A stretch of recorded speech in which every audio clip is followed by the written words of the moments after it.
Assalamualaikum warahmatullahi wabarakatuh, teman-teman. Selamat pagi, semoga tetap semangat. Pada pertemuan ini kita akan membahas tentang apa sih akidah Islam. Mungkin teman-teman seharusnya sih sudah paham.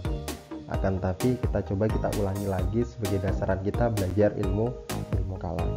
Apa sih bedanya akidah Islam, tauhid dan juga usuluddin, apa sih persamaannya, seperti itu. Nanti kita akan bahas tentang hal-hal seperti itu.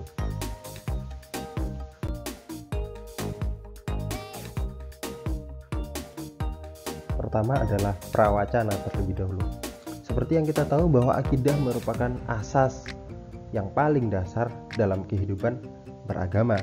Jika kita lihat dalam ajaran agama Islam, bahwa akidah adalah terdiri dari seperangkat keyakinan sebagai doktrin kebenaran yang mutlak. Puncak dari akidah itu adalah keyakinan bahwa Allah Subhanahu wa Ta'ala adalah Tuhan yang berhak disembah.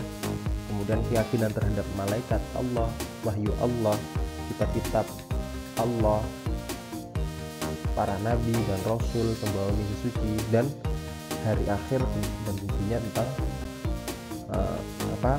qada dan qadarnya Allah Subhanahu wa Ta'ala. Itu dasarnya atau puncak dari keyakinan, puncak dari akidah Islam. Selanjutnya, pengertian akidah menurut bahasa dan istilah. Kita belajar tentang pengertian secara bahasa dan istilah terlebih dahulu. Akidah berasal dari kata bahasa Arab yaitu al-aqdu, yang berarti ikatan, seperti yang kita kenal akdun nikah atau akad nikah, ikatan pernikahan. Kemudian al-hikamu, mengokohkan atau menguatkan uqdu habli, simpul tali. Sehingga dalam kehidupan sehari-hari, akidah sering diartikan sebagai iman, kepercayaan, dan keyakinan. Kemudian secara bahasa atau secara istilah, beberapa ulama berpendapat, salah satunya adalah Imam Ghazali, yang merupakan akidah merupakan sebuah keyakinan yang dimiliki oleh seseorang yang meyakini bahwa Allah Subhanahu wa Ta'ala adalah penguasa alam semesta dan dirinya hanyalah seorang hamba. Yang secara umum seperti ini, bahwa akidah sebagai sebuah keyakinan bahwa Allah itu penguasa alam semesta dan kita sebagai hamba, sebagai makhluk ciptaannya, wajib menyembah dirinya, wajib menyembah Allah Subhanahu wa Ta'ala tanpa ada rasa bimbang sedikit pun. Yang kemudian dari penyembahan itulah, dari upaya kita menyembah Allah Subhanahu wa Ta'ala mendatangkan ketenangan dan ketentraman jiwa, seperti itu. Jadi secara umum seperti itu. Lebih terkhusus silahkan dibaca sendiri berkenaan dengan pengertian akidah.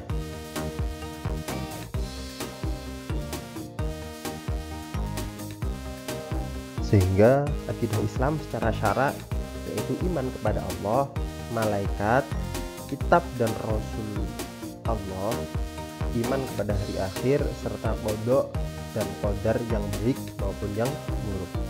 Hal ini kemudian disebut dengan rukun iman. Kemudian akidah merupakan fondasi awal bagi seorang beragama serta merupakan syarat syahnya amal. Jadi akidah merupakan fondasi awal tadi. Jadi ketika seorang mau beramal, paling tidak dia harus Islam dulu. Kemudian apa sih Islam? Mengakui bahwa Allah adalah sang pencipta dan kita harus menyembah kepadanya. Jadi dasar awalnya, dasar dalam beramal, dasar dalam beribadah harus adanya akidah terlebih dahulu. Akidah wajib dipelajari oleh setiap mukallaf, muslim akil berakal, untuk dapat mengenal Allah dan Rasulnya, sifat wajib, jaiz, mustahil bagi Allah dan Rasulnya. Jadi seperti itu.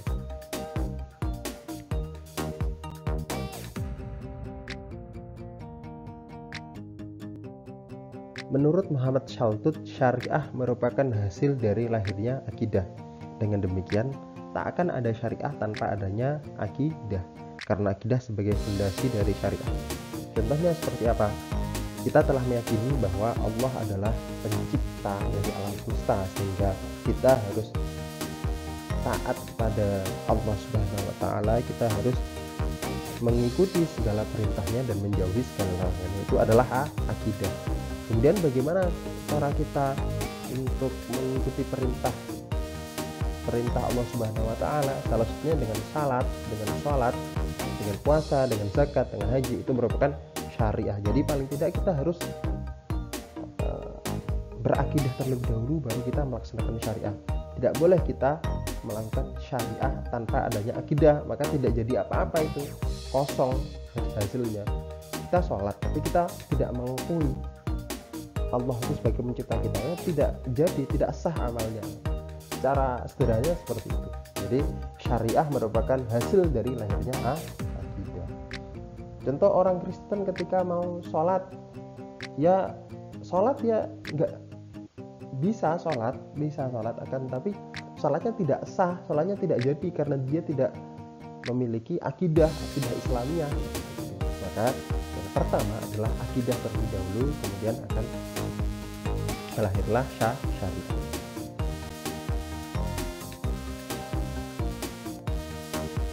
Kemudian kita akan berbicara tentang tauhid. Apa sih tauhid? Tauhid berasal dari kata wahada, artinya satu.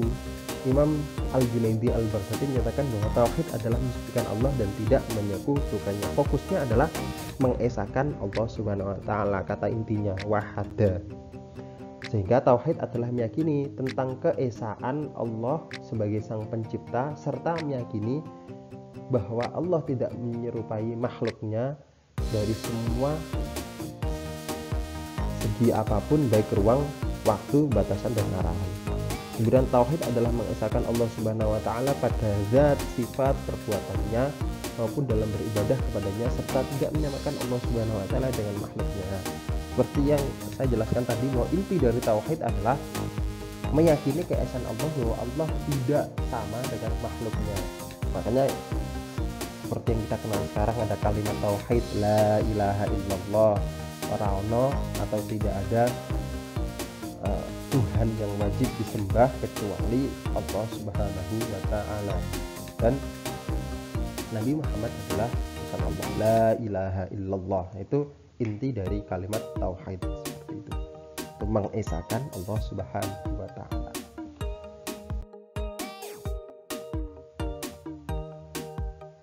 Selanjutnya usuluddin. Setelah kita mengetahui tentang akidah, kemudian tauhid, selanjutnya kita akan belajar tentang usuluddin. Usuluddin berasal dari kata usul yang artinya dasar atau fondasi, sedangkan ad-din adalah agama. Sehingga apabila digabungkan menjadi usuluddin yang berarti dasar keyakinan agama Islam. Ilmu usuluddin dinamakan pula sebagai ilmu tauhid karena dalam hal ini pokok pembahasannya bertujuan untuk memurnikan keesaan Allah. Usuluddin juga bisa disebut sebagai ilmu kalam atau ilmu teologi karena di antara persoalan yang menjadi pokok pembahasannya ialah kalam Allah, baik yang berkaitan dengan sifat Allah atau Al-Quran berupa wahyu yang diturunkan kepada Nabi Muhammad SAW. Kemudian banyak perdebatan secara lisan atau dalam hal ini kalam di kalangan ulama, sehingga ulama-ulama yang berkecimpung di dalam perdebatan tersebut dinamakan dengan mutakallim. Kemudian yang selanjutnya adalah pembuktian kepercayaan yang digunakan dalam ilmu kalam tidak serupa dengan logika dan filsafat. Jadi berbeda antara logika yang kita gunakan berkenaan dengan akidah Islam dengan filsafat. Sehingga untuk membedakan antara logika atau filsafat tadi dinamakan ilmu kalam, ilmu tentang pembicaraan, tentang kalamullah, tentang sifat-sifat Allah, tentang nama-nama Allah dan sebagainya. Secara umum seperti itu. Mungkin nanti bisa dikritisi apa yang saya usulkan. Selanjutnya adalah latihan soal. Setelah kita mengetahui tentang apa sih akidah tauhid usuluddin, di pertanyaan pertama saya akan menanyakan tentang apa sih pemahaman Anda tentang persamaan dan perbedaan ketiganya dalam segi pengertian, berikan penjelasannya. Kemudian silahkan baca buku modul di halaman berapa saya tidak lupa,